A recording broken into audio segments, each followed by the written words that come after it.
श्री स्वामी समर्थ. स्वामी भक्तांनो, देवाचा नवस कसा फेडायचा, नवस नाही फेडला तर काय परिणाम होतील, आज आपण जाणून घेणार आहोत. मित्रांनो, आपल्या हिंदू धर्मामध्ये अनेक रूढी परंपरा पूर्वीपासून चालत आलेल्या आहेत आणि आजही या रूढी परंपरांचे बरेच जण पालन देखील करत असतात. परंतु काही जण अंधश्रद्धा म्हणून देखील सोडून देतात. तर आपल्या प्रत्येकाच्या मनामध्ये काही ना काही इच्छा असते आणि काही वेळेस काय होते की भरपूर मेहनत घेऊन कष्ट घेऊन देखील आपल्या या इच्छा पूर्ण होत नाहीत आणि मग त्यावेळेस आपण आपल्या मनातील इच्छा पूर्ण होण्यासाठी आपण अनेक देवी देवतांना नवस बोलत असतो. म्हणजे माझी मनातील इच्छा किंवा जे काही तुमचे काम असेल ते काम पूर्ण होऊ दे आणि मग मी काही ना काही अर्पण करेन, म्हणजे 5 नारळाचे तोरण बांधेन किंवा आहेर करेल, असं काहीही नवस बोलत असतो.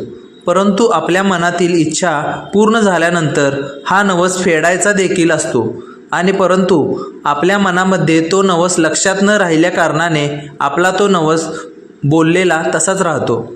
म्हणजेच आपल्याला आठवणही राहत नाही की आपण कोणत्या देवाला किंवा कोणत्या देवतेला कोणता नवस बोललेला आहे. किंवा बऱ्याच वेळा काय होते की आपल्या परिस्थितीमुळे आपण काही वेळेस नवस फेडू शकत नाही. म्हणजेच आपण आपल्या मनातील इच्छा पूर्ण करण्यासाठी आपल्या मनात जे येईल, जे आपणास शक्य नसेल असा देखील आपण नवस बोलतो आणि मग आपल्या परिस्थितीमुळे आपणाला तो नवस फेडता येत नाही. परंतु मित्रांनो, आज मी तुम्हाला नवस जर फेडायचा तुमच्या हातून राहिलेला असेल तर तो नवस कसा फेडायचा याविषयी सांगणार आहे. मित्रांनो, देव हा कधीही आपल्या भक्तांवरती रागवत नाही किंवा कोपत नाही. त्यामुळे जर एखादा नवस फेडायचा राहिला असेल आणि त्यामुळे तुम्ही खूपच निराश असाल तर तुम्ही अजिबात निराश होऊ नका. देव कधीही आपल्या भक्तांवर कोपत नाही.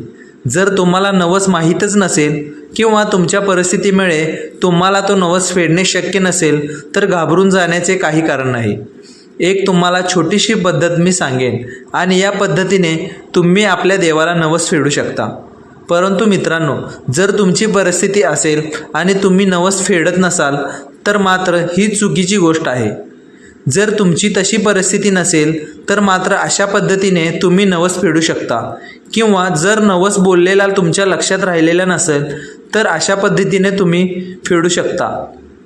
तर मित्रांनो, तुम्हाला एक नारळ घ्यायचा आहे आणि तुम्ही ज्या देवाला नवस बोललेला आहे त्यांच्या मंदिरामध्ये जायचे आहे. जर तुमच्या पूर्वजांनी एखादा नवस बोललेला असेल किंवा तुम्ही बोललेला असेल परंतु कोणत्या देवाला आपण नवस बोललेला आहे हे लक्षात राहिलेले नसेल तर तुम्ही एक नारळ घेऊन कोणत्याही मंदिरात देवाच्या मंदिरामध्ये जाऊ शकता. तिथे गेल्यानंतर दोन्ही हातामध्ये आपल्याला नारळ घ्यायचा आहे आणि आपल्याला भगवंतांना प्रार्थना करायची आहे की हे भगवंता, मी तुझा अपार भक्त आहे. माझ्या पूर्वजांनी किंवा मी जो नवस बोललेला आहे तो माझ्या परिस्थितीमुळे मी तुमचा हा नवस फेडू शकत नाही.